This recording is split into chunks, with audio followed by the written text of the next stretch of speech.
Hello my friends, welcome back to the kitchen at Thuya Hill. I'm delighted to have you here today. We are going to be learning how to make the ideal cup of coffee. And with me today I have an expert, in my opinion. He makes me my coffee every morning and it is delectable, if I do say so myself. He is going to be showing us how to make the most delightful cup of coffee. So my love, welcome back to the channel. I'm glad to have you here again. Thank you. And I would love if you could share with our viewers some of your favorite ways to make coffee. You make me such good coffee every morning. I honestly would rather have it from your hand than anyone else, that's true. And so I'd love to hear you, kind of the machines that you enjoy using, why you enjoy using them, and how to make an ideal brew. I remember I think it was about 13 years ago when you and I purchased our first Chemex. Chemex has been around for a very long time, since the 60s. Ironically, I think the first time we ever saw Chemex was in the show Mary Tyler Moore. It was. Did some research on it, and then we found it, and this is before Chemex had their whole rebrand, so Yep. we had a box that still had it was from the 70s. It was wasn't decorated from like the early 80s, Early late 80s. 70s. The lady's hand had makeup on it. It was classic. And they actually had it on Friends too. We noticed that years later that not only did Mary Tyler Moore have it in their episodes, but Friends had it on there in some of their episodes as well. That's true. This is just your basic standard model. I think this is an 8-cup. It's quite it's got some residue on it. Well loved. Yeah, so, but essentially this is a great way to go about it. There are some pros and cons to doing a Chemex. We are not doing the Chemex as much anymore. We're more reliant on the Moccamaster. This is handmade in the Netherlands, is that right? Yep. And this is basically an automated version of the pour over. The biggest difference between these two experiences, I would say, are really the filters. The Chemex filter can come in either this bleached white or a natural brown. The filter on this is about 4 times thicker than your normal coffee filter. So the whole idea is that it would retain the really delicious, savory nuances that you want in the coffee, and all the excess heavy oils and other things would be soaked up by the filter, the Chemex filter. This is a proprietary filter. They make it. Be prepared to spend the designated price tag that comes with that. I think the last time I bought a pack of 50, they were selling them for about $12. It's a one-time use. Use this once and it's gone. I do believe they sell a reusable filter for the Chemex. We've actually never used it. That's something that you could consider. So one thing we found interesting long ago was that this little coffee maker was developed by a chemist. I don't know the whole history of it, but I know that he was looking to make a superior cup of coffee. And one thing I can say about the Chemex is it's a really clean cup. It just tastes straight ahead compared to some other cups you might get. Yep. Is there anything you could say about that? Like the experience of drinking from a Chemex versus drinking from a machine, even though these are very similar. What's the benefit of a Chemex? Well, besides the filter that we already highlighted and the fact that you're not ever using plastic, which I think 13 years ago when we bought ours we were just trying to get away from a plastic approach to coffee. Yep. And to some degree, I wish this was ceramic, and they could definitely engineer this to be ceramic. And there's plenty of single cups pour overs that you can do. I do one at the office that is ceramic, but so Moccamaster, we plead with you, if you ever watch this video, please make a ceramic basket. The benefits of this is you can really dial this in a very precise way. I think that's the appeal. The appeal is also the fact that it is glass. You can reheat it, and it's pretty. And the difference of pressing play on your computer or putting in a compact disc versus taking an album or record out and then putting it on the platter and then dropping the needle, that's what I would liken this to versus a machine. For sure. There's a lot more steps with this, which some people like because they want the whole dress-up experience. If you're someone that likes to curate the experience, this would be something that would very much appeal to you. Talk a little bit about some of the things you want to understand when you're doing the Chemex, because otherwise it can be really frustrating. So one of the things that has to happen when you do a Chemex is, one, you should really be using their filter. One side is going to be thicker. The 3-sided ply will go towards the spout, and then the 1-sided ply will not. And do they recommend getting them wet before using them?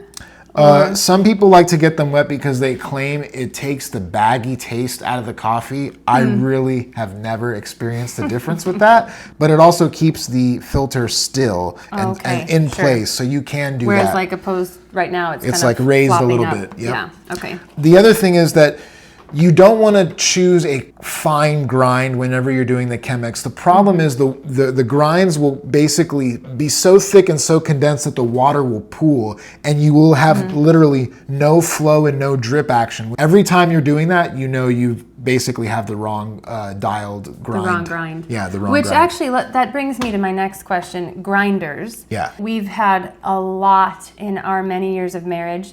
Would you say this one is the best one we've had? So there's basically 3 types of grinders to choose from. You can do what most connoisseurs or most people in the industry would say are superior, are the burr grinders, where the blades and the grinding process works in this fashion. The coffee beans are not being heated up at tremendous temperatures, and they're being burred together by 2 basically gears that are grinding them together, versus the blade, which is creating heat that doesn't necessarily need to be there by spinning it incredibly fast and basically slicing your bean up. What's really frustrating about the blade grinders, very inconsistent. It's going to be all over the board. There's going to be some coarse bits, there's going to be some very fine bits, and that's why people typically stay away from that type of grinder. We invested in this and we're really pleased with it. Like other things, whenever you grind, you're going to deal with static electricity, and you're going to have to figure out a way to clean out the canal. What we use is a brush. This allows you to clean out the excess. So I do recommend some type of brush. I know it's an extra step, but to be honest, if you're going to spend $200 on a piece of equipment, why not take care of it? You would do that in most other circumstances, so why not in coffee? So let's get started with the Moccamaster first, because I already started grinding some beans before we started filming. What grind do you use for the Moccamaster? What's your favorite? I would typically put the notch anywhere to 11 or 12. That's my preference. So for the Moccamaster, if you're going to be doing 10 cups, what I typically like to do, because you like your coffee a bit stronger, I like strong coffee. like a full body experience, I use 10 of these, not heaping. It's about a tablespoon, It's about a tablespoon. Yeah. You want to basically prepare the filter to be flush with the basket, and all that requires is folding of this excess here. I already have this pre-ground. This is not 10 cups. I made a... You made a smaller batch. I made a smaller batch for myself a little earlier. But if I was making 10 cups, I would use 10 of these. In general, good rule of thumb is... An even ratio. An even ratio. 10 tablespoons to 10 cups of water. If you end up buying this machine, just by looking in the basket, you'll notice, man, that didn't saturate perfectly. The way to work around that is to basically help it along by stirring it a little bit. And this is why his cups of coffee taste infinitely better than my cups of coffee if I make them myself. He puts a lot of effort and thought into each cup, and they taste phenomenal. Also, you can actually tell the difference. For this cup, what I've been really enjoying this lately is I'm doing a ground cinnamon and ground clove. As you can see here, if you leave the spout to just do its thing without helping it along, there's an uneven saturation. It'll get better as it goes along, but I help it along by just stirring it a little bit. All right, so while we're waiting for the Moccamaster to finish brewing, I'm gonna go ahead and turn on the hot water to make a cup of Chemex brew next. Okay, so looks like our Moccamaster is done. Would you mind pouring us a cup, love? Yeah, I'm gonna put a little bit of milk. Whenever you're using spices, I really think the milk with the coffee accentuates the experience. Beautiful. Is there anything better this side of heaven than a cup of coffee?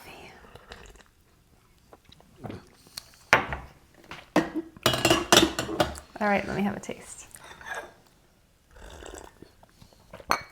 That is good. Can you That is so good. taste the clove? A little bit, not actually. It's barely there, but it's there. Yeah. It's like a whisper of it. It's so good. Isn't that nice? One thing I love about you, I will say, is you're subtle, whereas I tend to be like, just throw it in there. He has taught me a lot about just a little bit. All right, let's move on to making our cup of Chemex coffee now that we have finished our delectable Moccamaster coffee. The ratio for the Chemex is generally about a tablespoon of ground coffee to about a half a cup of water. So we're gonna start by grinding our beans. We're gonna be using a medium to coarse grind for the Chemex. So we'll get started doing that first. Okay. So 5 tablespoons will make about 2.5 cups of coffee in the Chemex. Those are the exact ratios should you need them. And I would never typically ever make Chemex with a kettle like this. You would want to use a thin spout. I don't have mine, it's at the office because that's where I do all my pour overs. So I want to ask you, why wouldn't you use a thick kettle, a thick spouted kettle like this? Why do you recommend using the thin spout? Because there's way too much water coming out at a quick volume in order for you to do that rotating pour over saturation. So the whole idea of the pour over is to control the level of water and do it in a circular motion. This just does not allow so much for water that. comes out at once. Yeah, Okay, and just that doesn't makes allow sense. for that. So there is an art, there is a science to making a good cup of coffee. And most people knew? see that I use a spoon because I didn't have the right kettle with the long thin spout, so I used the spoon to make up for that because I didn't want to put too much water all at once, and I was able to do that rotating motion. People that really does help, actually. It does. Yeah. People that do pour overs really like all the steps. They really like the whole experience. Yep. They really want to dote over their coffee, and there's nothing wrong with that. Coffee is such a staple in someone's routine and morning that they like the experience. It's true, and realistically, when you think about something like wine making or beer making, it's a futzy process. It doesn't just happen quick, and we live in such a microwave era that people want stuff fast. And I get that. We've turned to this because we wanted a quick cup of coffee in the morning. But there really is a beautiful art and science to making an ideal cup. And I think you've done a great job of showing that to us today, my love. Thank you so much. Should we have a little more coffee? Should we taste this one? Yeah. See how it goes? We did this for 7 years straight before we had kids. And then once we had kids, we're like, let's go to something auto. Yeah. We were more tired. It's true. That's true. I typically, and you don't need to do this, but I like to put some oxygen in the coffee before I start pouring it. So I just whisk it around just a little bit, and then I pour. Ooh, oh yeah. That is a clear, clean cup of joe right there. That's beautiful. Yeah, that would be on the lighter side, I think. It's very good. Would you like to try it? That's nice. That is really good. It's clear. It's delicious. Yep. Good job. Well, thanks for joining us on this episode. I hope that we didn't overly complicate the coffee process to you, but just know whichever way you're going to make coffee, use great beans. Be meticulous in the products that you use because you're going to be, using them daily, and just curate the strength of the coffee to your liking. That's right. But enjoy your next cup of coffee. All right, friends. Well, that is it. Thank you so much for joining us today at Thuya Hill. We have loved to have you here in the kitchen with us. I hope that you gleaned lots of good information about how to make that ideal cup. And if you have any questions or comments, please feel free to leave them in the comments below. We'd love to hear from you. And as usual, thank you so much for tuning in to today's video, and I look very much forward to seeing you in the next one. Goodbye for now.